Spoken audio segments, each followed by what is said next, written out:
Goed, mense wat baie keer beskuldig daarvan, nasie van dat jy 'n valse profeet is, word jy baie keer beskuldig daarvan dat jy 'n conspiracy theorist is. Jy is nou 'n malle wat 'n sameswering agter elke bos soek. Kom ek lees vir julle van 'n belangrike sameswering wat die Bybel beskryf.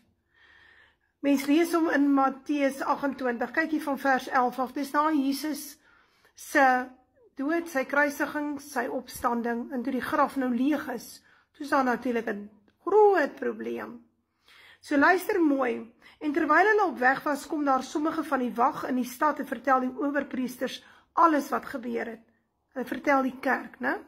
En nadat hulle saam met die ouderlinge vergader en raad gehou het, het hulle die soldate baie geld gegee. Die kerk, kyk mooi. En gesê, julle moet sê, sy disippels het in die nag gekom en hom gesteel, terwyl ons aan die slaap was. En as dit by die gouverneur gehoor word, sal ons hom tevrede stel, en maak dat julle sonder sorg is. So wat, hulle het soveel mag en invloed gehad, dat hulle die gouverneur se kop kon swaai. Hulle het toe die geld geneem, en gedoen soos hulle geleer was, en hierdie verhaal is versprei onder die Jode, tot vandag toe. So, die Joodse Sanhedrin is nie die Judeërs nie, is mos nou nie Israeliete nie, is die Basterjood. Hulle is allemaal Edomitiese Jode. Koning Herodes was sy Jood, hy is sy Basterjood gewees. Gaan lees maar 'n bietjie die inligting, die dokumentaire is op YouTube, gaan luister mooi, is baie interessant. En toe hy aan beheer kom, toe stel hy hierdie klomp Edomitiese priesters aan. Kajafas was ook so Edomiet. Hy was nie 'n Judeër nie, was nie 'n Israeliet nie. Kajafas is toe getroud met Annas se dogter. Annas is 'n Israeliet. En hierdie Sanhedrin het agter die moord van Jesus Christus gesit, die onregmatige dood. Hulle het hom vermoor.